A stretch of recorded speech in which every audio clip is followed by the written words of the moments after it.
Tras la recuperación de Teruel en febrero de 1938, se abre un nuevo capítulo en las operaciones militares que van consolidando las posiciones de Franco que, una vez más, toma una de sus características resoluciones.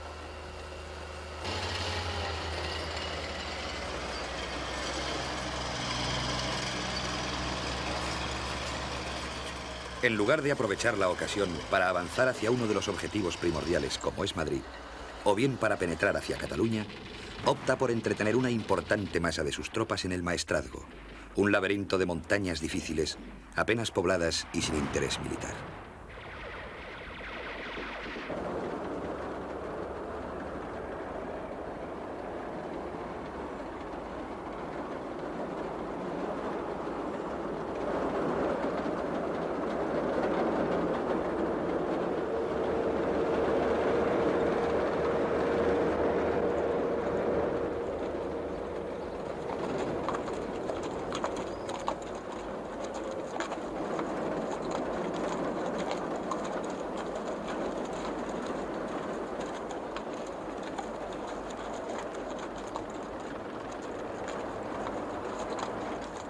La masa de maniobra franquista, liberada tras la batalla de Teruel, se compone de 4 cuerpos de ejército: el de Navarra, el de Aragón, el marroquí y el cuerpo de tropa italiano.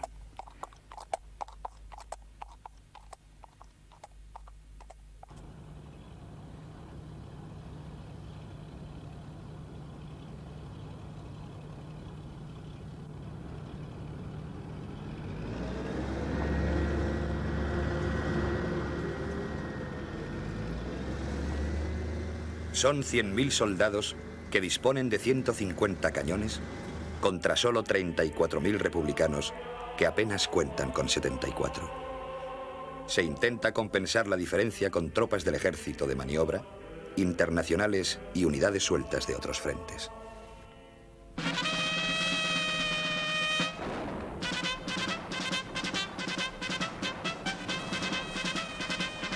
A lo largo del mes de marzo, las tropas franquistas consiguen ir avanzando. A su vanguardia van los italianos del CTV, que se ven detenidos el 30 de marzo frente a Tortosa, donde Lister se ha establecido a la defensiva.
Las tropas gallegas, mandadas por Aranda, a cuyo frente marcha Camilo Alonso Vega, alcanzan el mar a la altura de Vinaroz el 15 de abril y parten en dos la España republicana.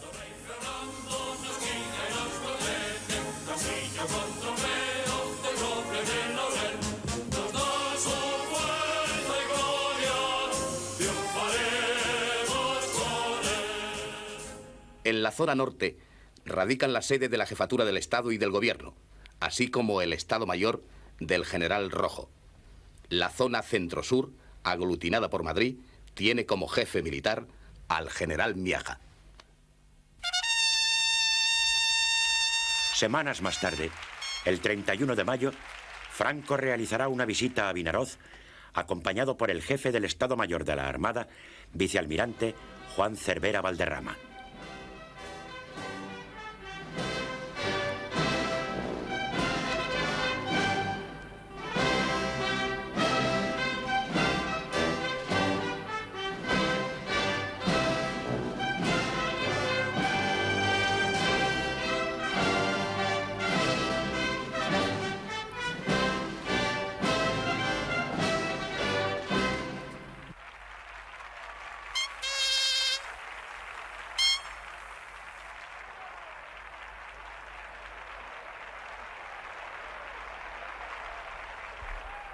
Al pequeño puerto valenciano se trasladan el minador Júpiter, los destructores Ceuta, Melilla y Velasco, el cañonero Canalejas, la lancha torpedera Badajoz y otras unidades menores. Las fuerzas de marinería formadas en parada en el muelle son revistadas por Franco, quien, entre otras cosas, dice: La consigna para los jefes es hacerse querer y respetar. Porque si esto hubiera pasado siempre, si hubiera habido cariño, habríamos tenido más marina y en estos momentos la bandera de España pasearía todavía con triunfo. Y no digo con más gloria, porque ello es humanamente imposible.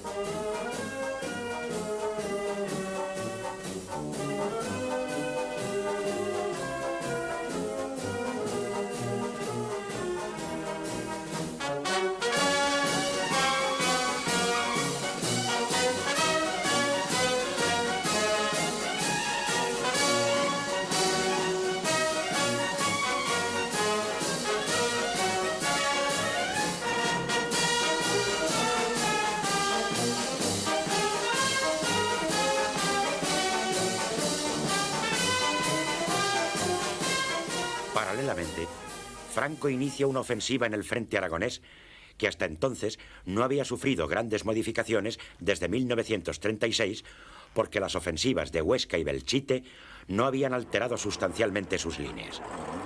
La superioridad franquista derrumbaría un frente manifiestamente débil.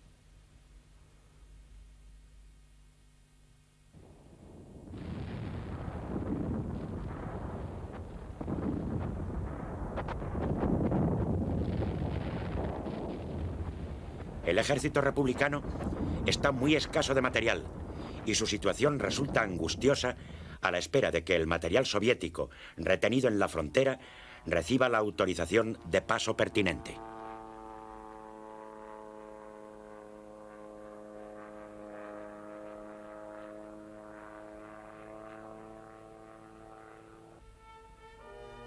Belchite y Codo han sido ocupadas el 11 de marzo y las brigadas internacionales se concentran en Caspe para organizar la resistencia.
El día 16, sin embargo, los requetés toman las primeras casas de Caspe.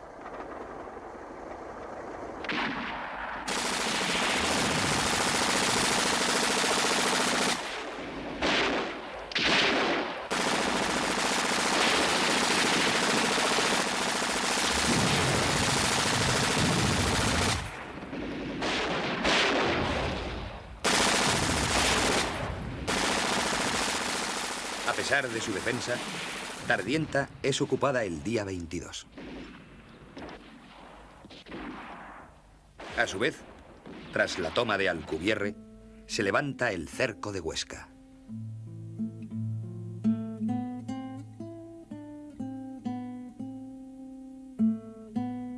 Las fuerzas republicanas se repliegan hacia Lérida, que se perfila como un importante objetivo a defender ante el avance franquista en Aragón.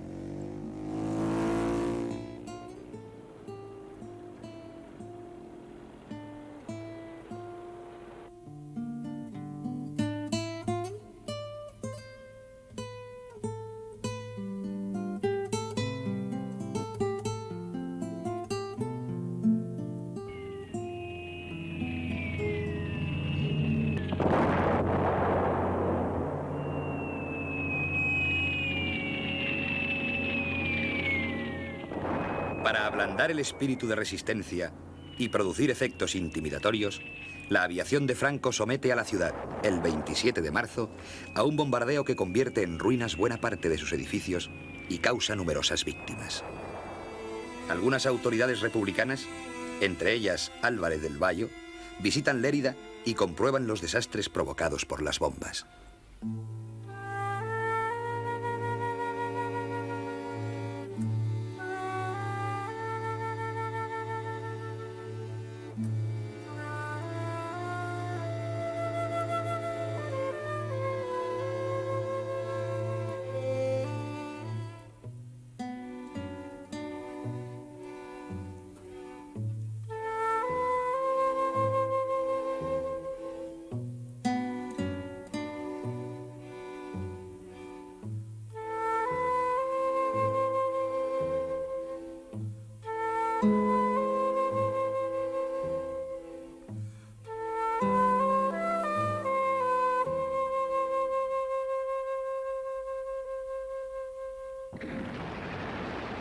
No obstante la dureza del ataque, la división del campesino defiende la ciudad que ha sido abandonada por muchos de sus habitantes civiles.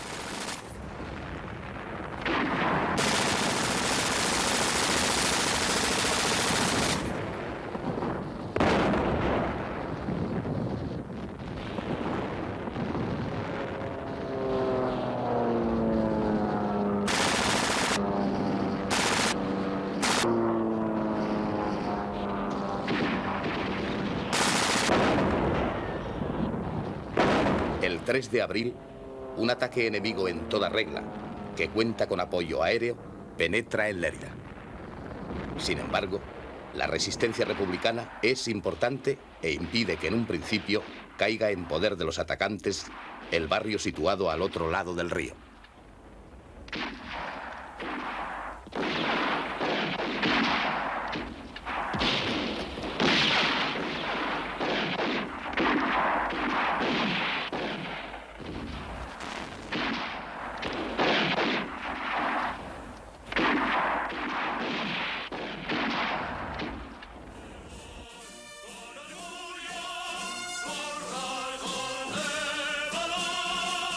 La destrucción del puente no impedirá que los franquistas atraviesen el cauce y completen la ocupación de la ciudad.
Junto a la frontera francesa, la 43 División Republicana con el teniente coronel Beltrán al frente queda aislada desde finales de marzo. El territorio defendido es el doble que la isla de Ibiza. La división procura resistir hasta que la población civil pueda cruzar la frontera.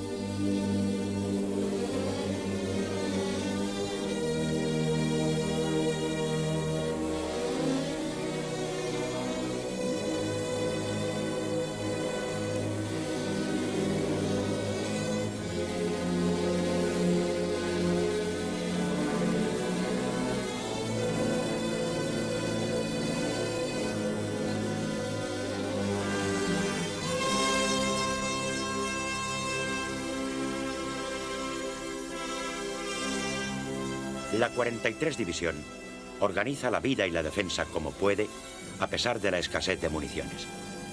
Durante el mes de abril, la Bolsa es atacada por tierra y aire.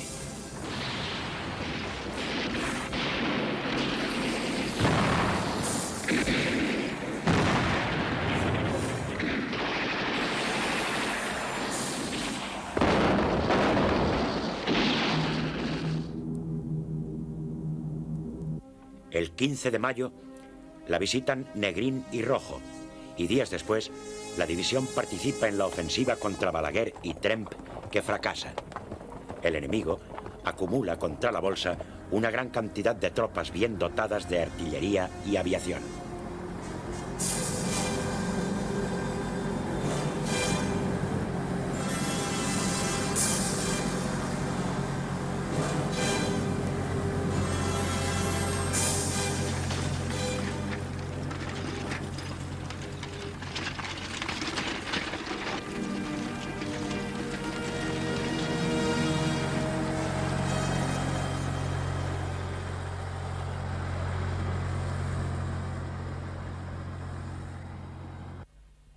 Lentamente y en orden, la división se repliega hacia la frontera. El 16 de junio, después de resistir 2 meses largos, las últimas fuerzas entran en Francia. El jefe de la división, teniente coronel Beltrán, es el último en atravesar la frontera. En la estación de Arro, los franceses ofrecen la elección de bando. 6.899 soldados deciden regresar a Cataluña para seguir combatiendo y 411 prefieren pasar a zona franquista. En su conjunto, la maniobra general de las tropas de Franco se detiene tras cubrir sus objetivos al norte y al sur del Ebro.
El 14 de junio, el general Aranda toma Castellón de la Plana, donde un contraataque provoca una lucha enconada en el casco urbano, a la que seguirá una durísima represión.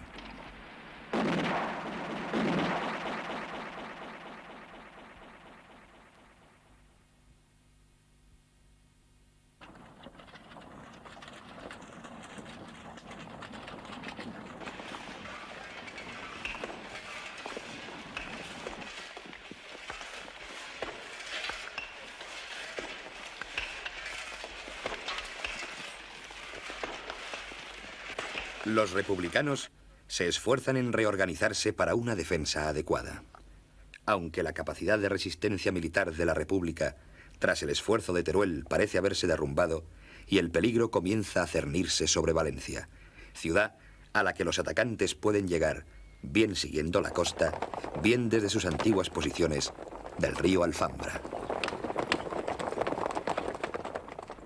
A partir de principios de 1938, los bombardeos aéreos y navales contra los puertos, aeródromos y las poblaciones de la retaguardia de la zona republicana se incrementan progresivamente.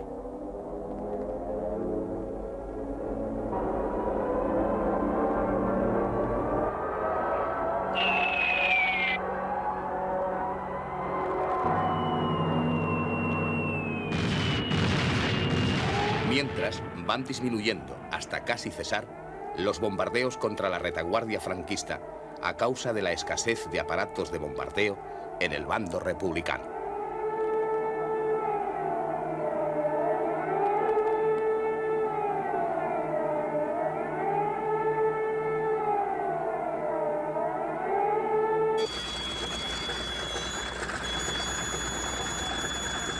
Sin embargo, la Fuerza Aérea franquista aumenta progresivamente con la decisiva contribución de las aviaciones italiana y alemana. Y además, dispone de la isla de Mallorca, que opera como un gigantesco portaaviones frente al territorio republicano mediterráneo, lo que le permite incrementar sus acciones de bombardeo. La República efectuará sobre la retaguardia franquista cerca de 50 bombardeos a lo largo de 1938.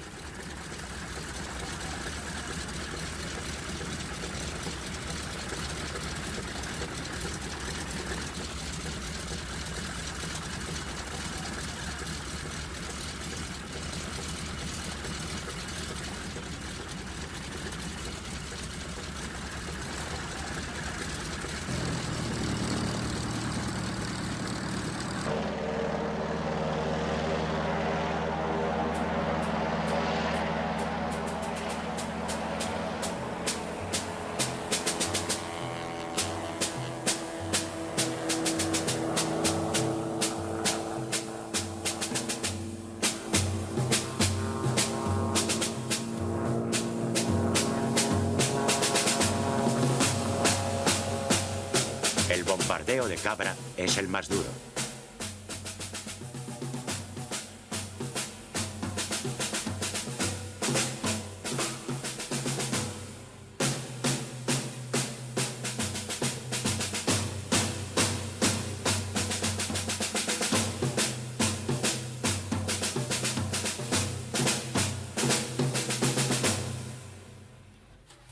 Tres aparatos republicanos, a primeras horas de la mañana, arrojan unas 30 bombas que caen en puntos céntricos de la localidad, como la Plaza de Abastos y la calle Platerías.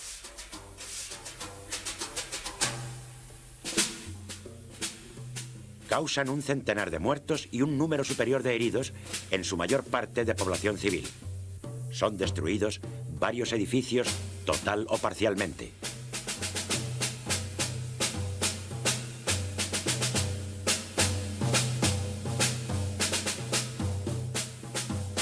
El número de víctimas de los bombardeos republicanos sobre la retaguardia franquista, desde enero de 1938 hasta el final de la guerra, se cifra en unos 300 muertos y un número muy superior de heridos.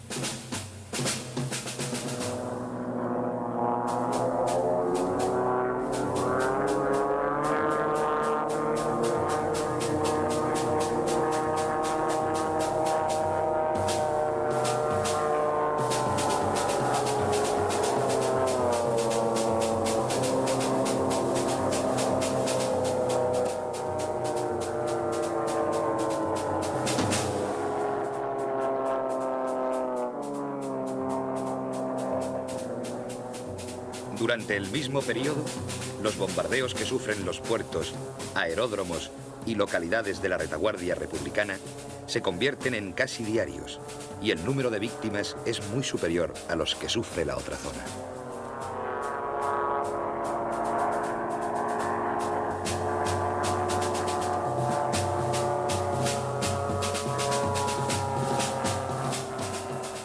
Solo en el mes de enero, Cataluña sufrió cerca de 20 incursiones aéreas, entre las que destaca el bombardeo de Reus del día 24. Es la sexta vez que la población es bombardeada en este mes de enero. Las bombas destruyen numerosos edificios civiles del centro de la ciudad y causan numerosas víctimas. Durante la guerra, más de 200 personas de Reus mueren víctimas de los bombardeos.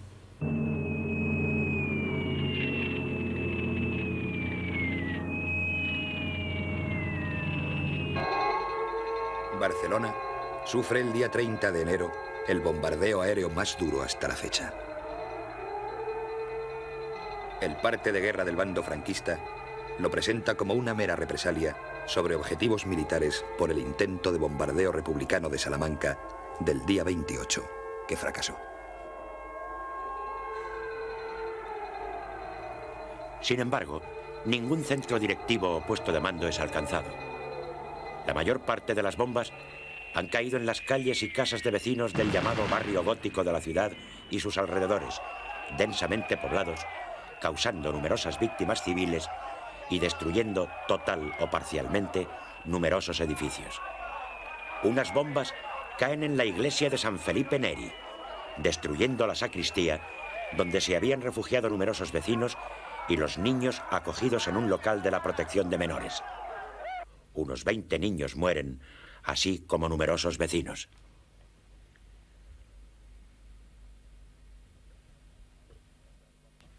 Otras bombas caen en la boca de un refugio, causando también numerosas víctimas civiles.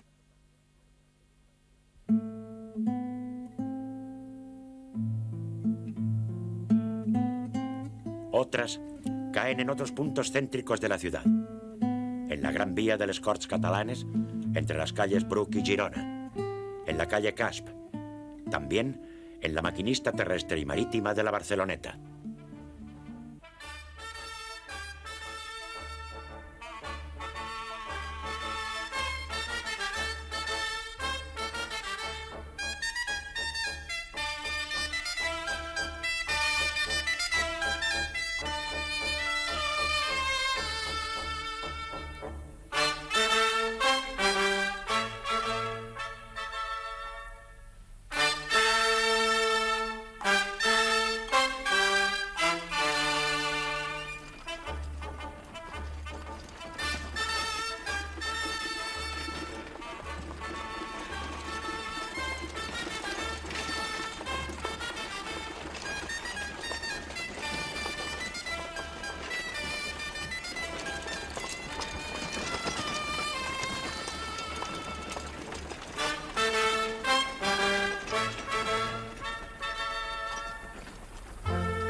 El balance es de unos 250 muertos y de varios centenares de heridos.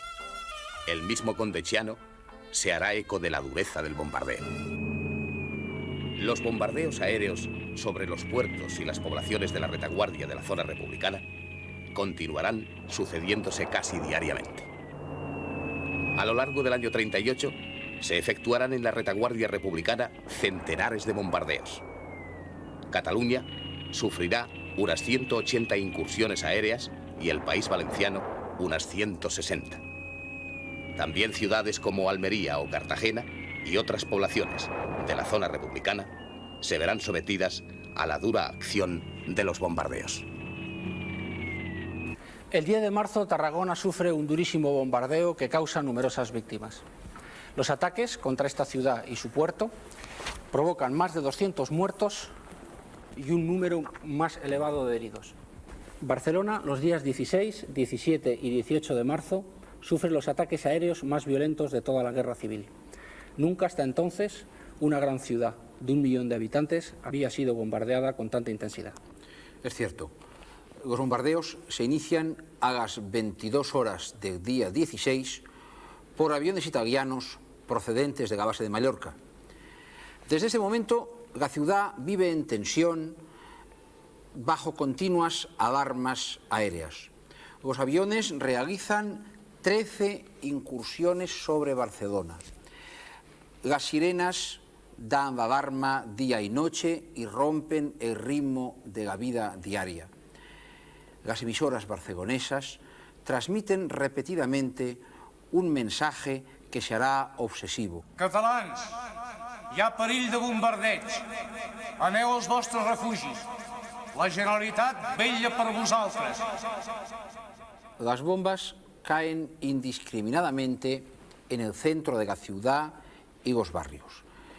Los coches de bomberos y las ambulancias circulan continuamente. La tensión aumenta por las noches. La ciudad está completamente apagada y los potentes reflectores de la defensa antiaérea buscan en el cielo los aviones enemigos sobre los que dispara la artillería de la DCA. El 17, pasado el mediodía, se produce una incursión aérea que produce unas enormes explosiones en el cruce de la Gran Vía de las Corts catalanas con la calle Balmes y destruyen total o parcialmente algunos grandes edificios del centro de la ciudad. Los bombardeos de estos 3 días destruyeron total o parcialmente numerosos edificios, entre otros el Teatro Tívoli y el Teatro Novedades, el edificio de la universidad, la redacción del diario La Publicitat, varios edificios del Paseo de Gracia, Rambla de Cataluña, Plaza y Ronda Universidad, calles Caspe, Balmes, Diputación, Gran Vía y Consell de Cent. El balance de las víctimas es aterrador, miles de heridos y más de 1000 muertos. Los partes oficiales de guerra del cuartel general de Franco silencian completamente estos bombardeos sobre la capital catalana. Claude Bowers, que fue embajador de los Estados Unidos ante la República Española, escribe lo siguiente. Nada en semejante y aterradora escala a nivel de la raza blanca se había conocido antes. Las bombas no perseguían ningún objetivo militar. Eran arrojadas deliberadamente en el centro de la ciudad, la parte más concurrida y habitada, donde la gente estaba comiendo, paseando, descansando en sus camas. A su vez, el embajador alemán cerca de Franco, von Storer, en su informe del 23 de marzo de 1938 al Ministerio de Asuntos Exteriores y recogido en los archivos secretos de la Wilhelmstrasse, escribe: he sabido que los ataques aéreos sobre Barcelona, efectuados hace unos días por bombardeos italianos, han sido literalmente terribles. Casi todos los barrios de la ciudad se han visto afectados. Ningún indicio muestra que se haya querido atacar objetivos militares. Según el ministro de Asuntos Exteriores italiano, Condeciano, Mussolini, al ordenar estos bombardeos, pretende quebrantar la moral de la retaguardia catalana mientras las tropas de Franco avanzan por el frente de Aragón. Miles de personas van a dormir a las poblaciones vecinas, otras lo hacen en los túneles del metro o en los refugios. Cunde el pánico en algunas industrias, en algunos comercios e incluso en algunos centros oficiales. Pero, sin embargo, la mayor parte de la población resiste. El mismo embajador americano, Bowers, dice: después de los bestiales bombardeos de Barcelona, miles de personas hasta entonces en letargo se vuelven activas.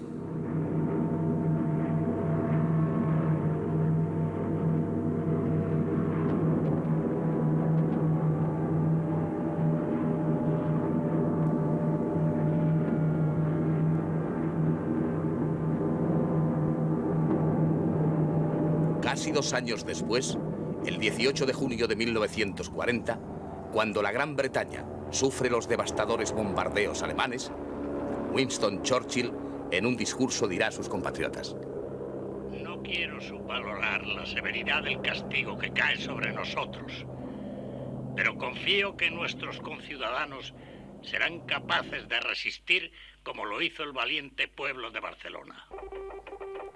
Los bombardeos contra Barcelona provocan una impresionante protesta en todo el mundo. La prensa internacional dedica sus primeras páginas a describirlos y publica numerosas fotografías de las destrucciones y de las víctimas. Personalidades políticas e intelectuales de todo el mundo levantan su voz contra estos bombardeos. Entre otros, el Pandit Nehru, Jules Romain, presidente mundial del Pen Club, y el conocido escritor católico francés François Mauriac. Diversos gobiernos formulan enérgicas protestas ante el general Franco.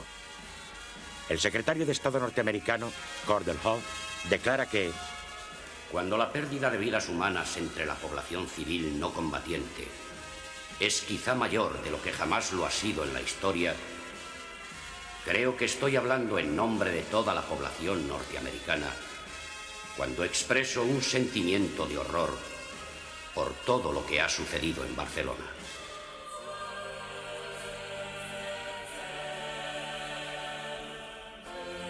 el Vaticano también levanta su voz contra los bombardeos de Barcelona mediante su diario L'Osservatore Romano.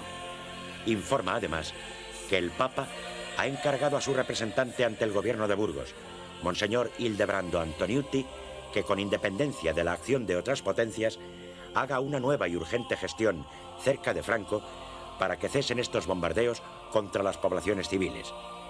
La publicación de esta nota provoca una grave tensión entre el Vaticano y el gobierno de Burgos.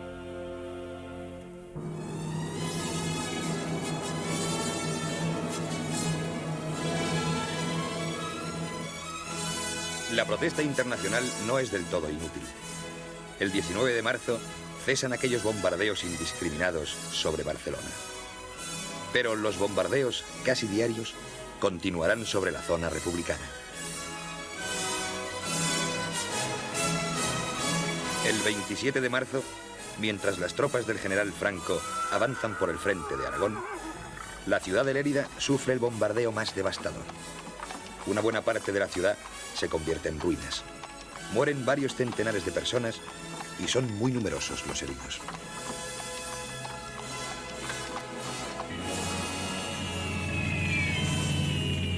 El 26 de mayo, a las 11 de la mañana, Alicante sufre el bombardeo más duro.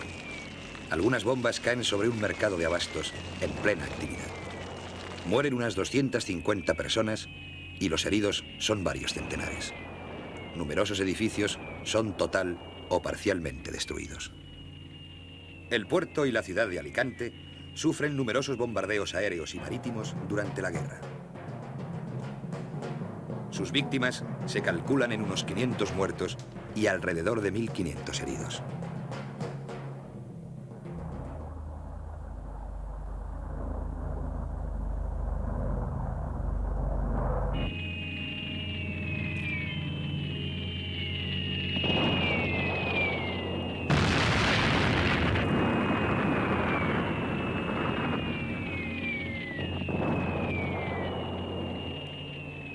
El día 31 de mayo, Granollers sufre otro devastador bombardeo. 30 bombas explosivas y 10 incendiarias caen sobre el centro de la pequeña ciudad, destruyendo numerosos edificios civiles.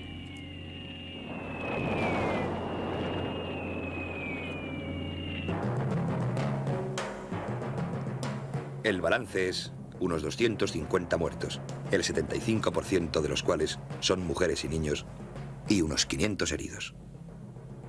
Algunos hablarán de un nuevo Guernica.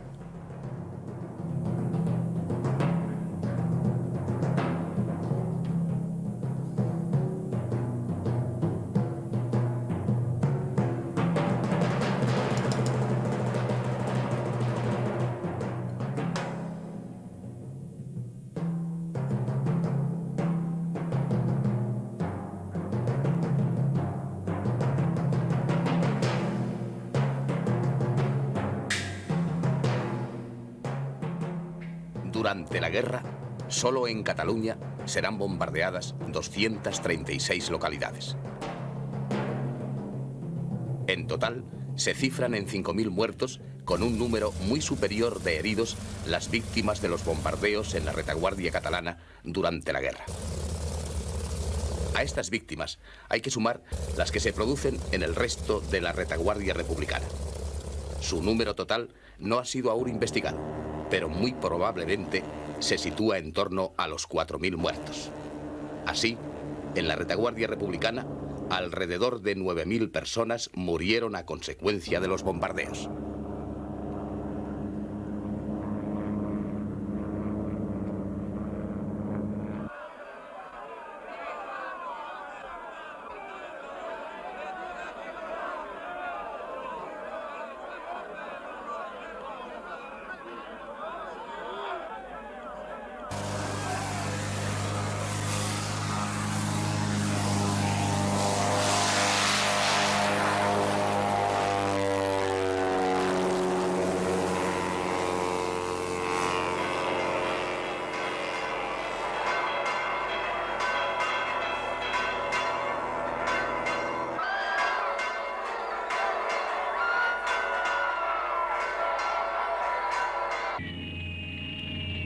En la retaguardia de la zona franquista, el número de víctimas de los bombardeos fue muy inferior, cifrándose en unos 1.200 muertos y un número superior de heridos.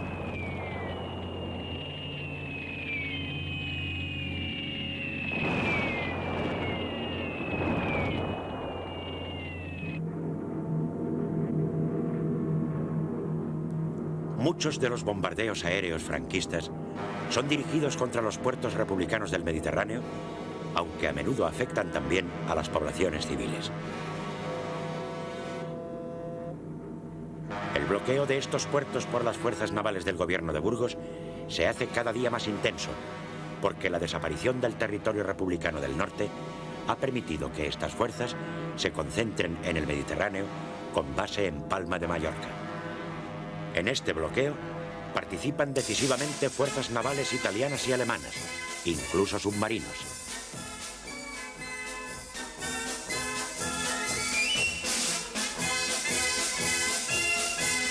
Son numerosos los buques mercantes con bandera republicana o extranjera que transportan alimentos o material de guerra que son hundidos o apresados antes de llegar a los puertos republicanos.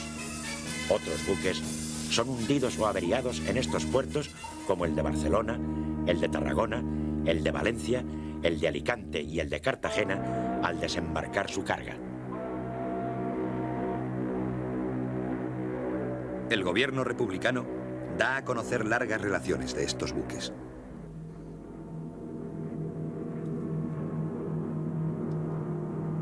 Los historiadores no coinciden en el número de buques mercantes hundidos por las fuerzas aeronavales de Franco, pero parece acertado un número superior al centenar.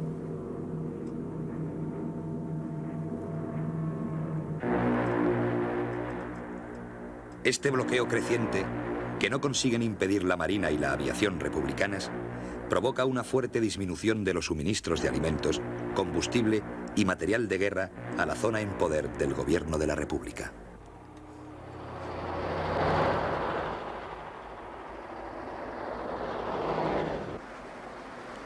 El 6 de marzo, la flota del gobierno de Burgos sufre una gravísima pérdida: el hundimiento del crucero Baleares en la batalla del Cabo de Palos.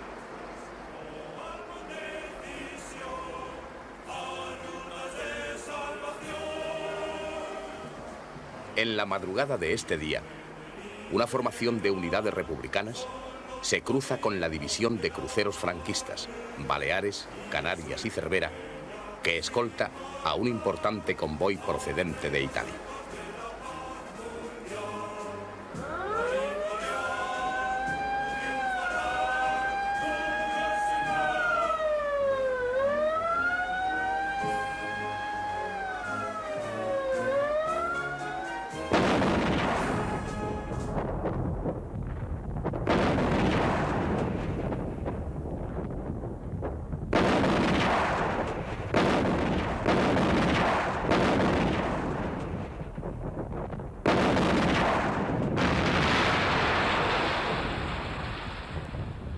En el intercambio de fuego realizado en la oscuridad, un torpedo hace blanco en el Baleares.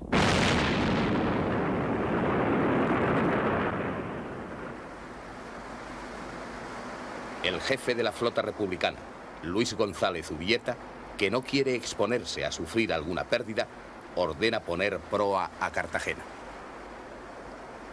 A las 5 de la mañana, 3 horas después del impacto, el Baleares se hunde con el almirante Vierna y casi 800 tripulantes a bordo. 2 destructores británicos salvan al resto de la tripulación.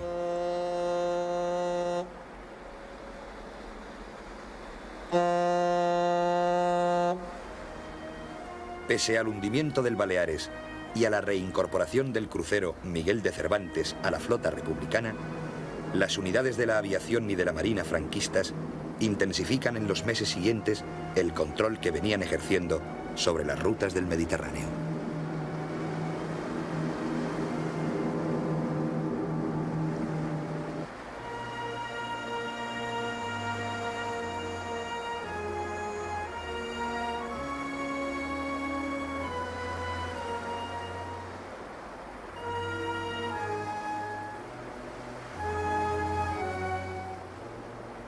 La posterior incorporación del crucero Navarra a la flota de Franco permiten a los franquistas consolidar de forma definitiva su dominio sobre las vitales rutas mediterráneas.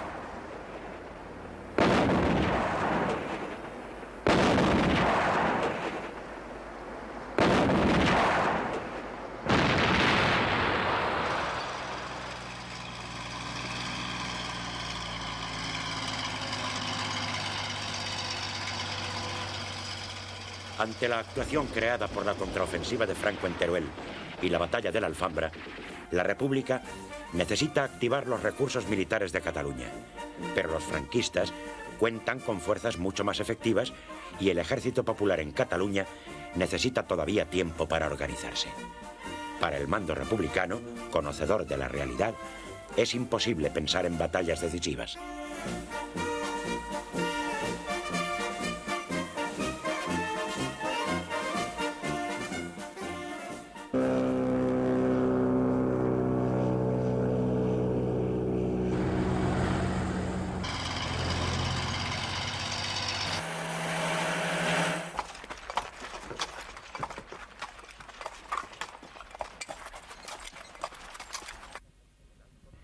El alto mando franquista proyecta una ofensiva de gran vuelo.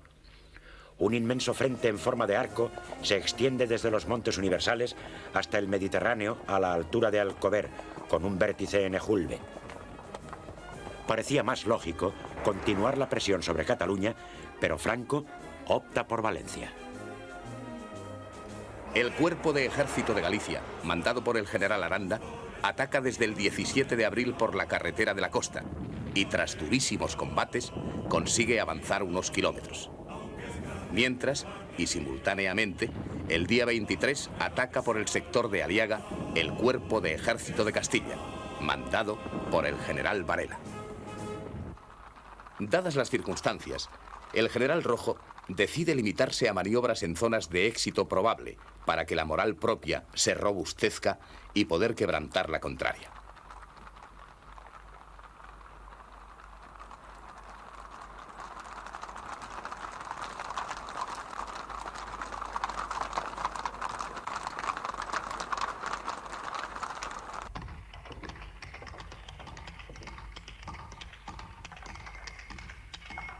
El conjunto estratégico consiste en resistir el avance franquista en Valencia, llevar a cabo una ofensiva en el frente del Ebro, reorganizar el ejército de la zona centro, ejecutar el llamado Plan P y otra ofensiva en Mérida-Badajoz para aislar Andalucía de la zona enemiga y favorecer un levantamiento popular. Ante la ofensiva franquista en la costa valenciana, los republicanos se defienden vigorosamente.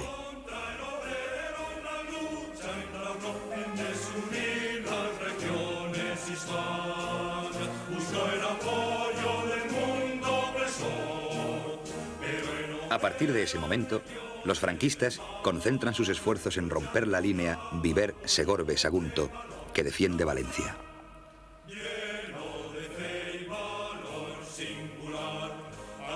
Hacia el 6 de julio, la ofensiva tropieza con una defensa encarnizada, a pesar de su superioridad aérea y artillera.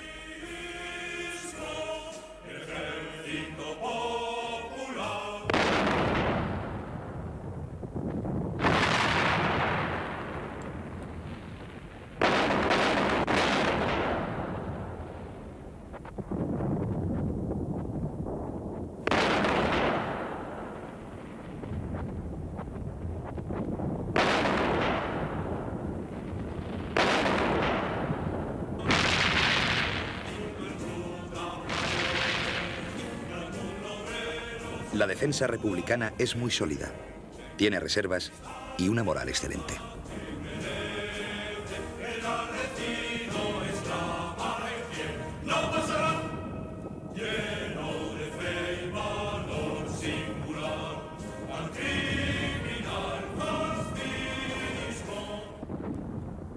Los atacantes han sufrido un notable desgaste que les obliga a sustituir su plan inicial por una maniobra de envolvimiento.